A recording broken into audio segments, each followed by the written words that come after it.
早餐没灵感了吗？给大家推荐这个胡椒葱饼，强烈推荐啊！做法可太简单了，不用煎，用烤箱烤。当然了，如果你没烤箱的话，也可以煎熟。成品色泽金黄，香气四溢，再加个蛋饼，哎呦，可太棒了！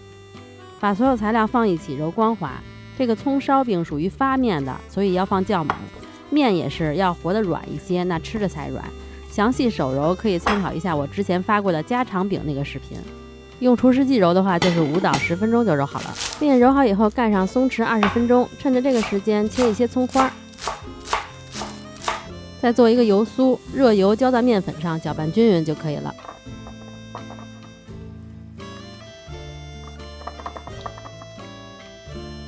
然后就把面擀开，桌面上多撒一些面粉，因为这个面比较黏，给它擀成一个大面片。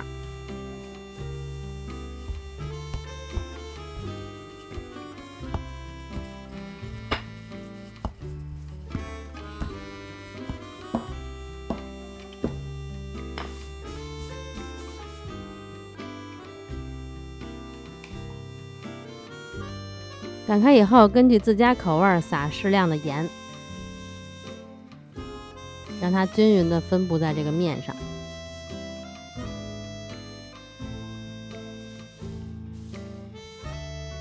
然后再撒白胡椒粉，也是让它均匀分布。如果不喜欢吃白胡椒粉的话，也可以放点别的，13香呀、5香粉之类的。但是这个烧饼放胡椒粉是特色。再把做好的油酥全部倒上来，给它抹均匀。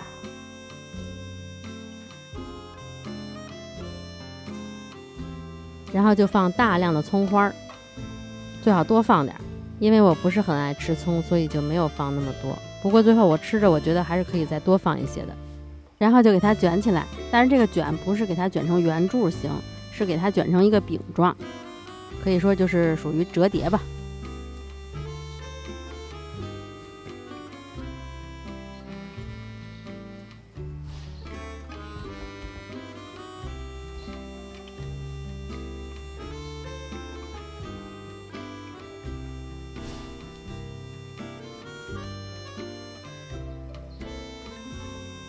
适当的拍一拍，把里边的气儿拍出去。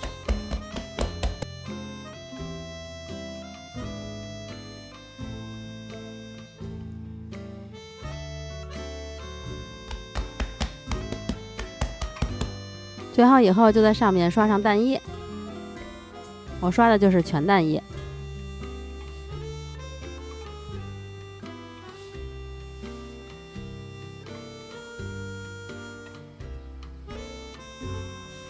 再满满的撒上白芝麻，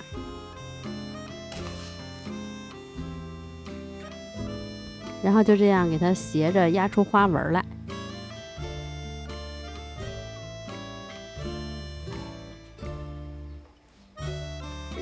压一个菱形花纹，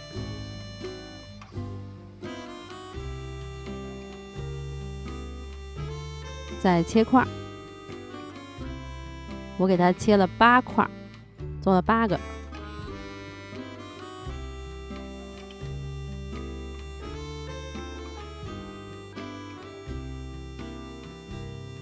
码在烤盘上发酵。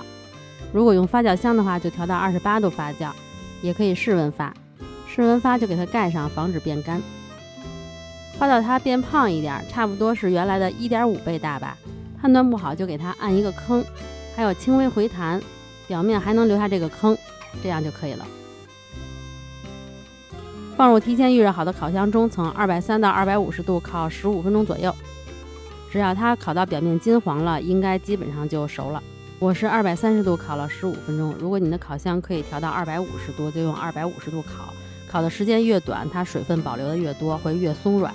烤箱一定要早点预热，烤箱预热到位了才能缩短烘烤时间。因为你烤箱如果温度不够的话，这个东西放进去温度还会再下降，所以烘烤的时间就会变长。出炉就可以吃啦。刚出炉，外皮是脆的，里边很软，可香了。烤的时候就特别香，满屋子都是胡椒和香葱的味道。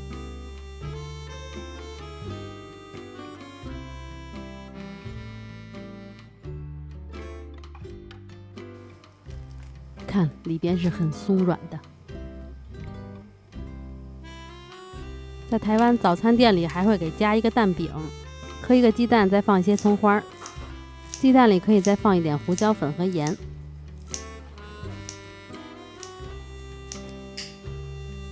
然后给它打散。也可以直接煎一个荷包蛋。锅烧热，放点油，把蛋液倒上去，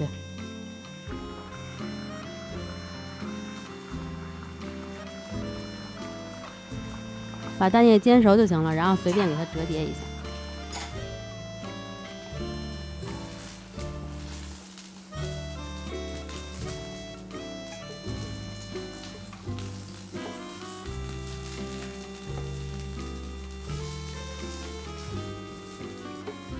可以把这个葱烧饼再放到锅里，再加热一下，这样吃起来会更脆。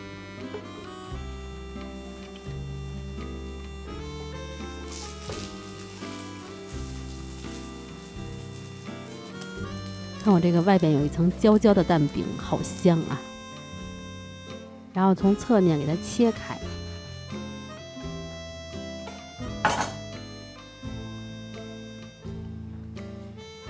直接把这个蛋夹在里边就好了。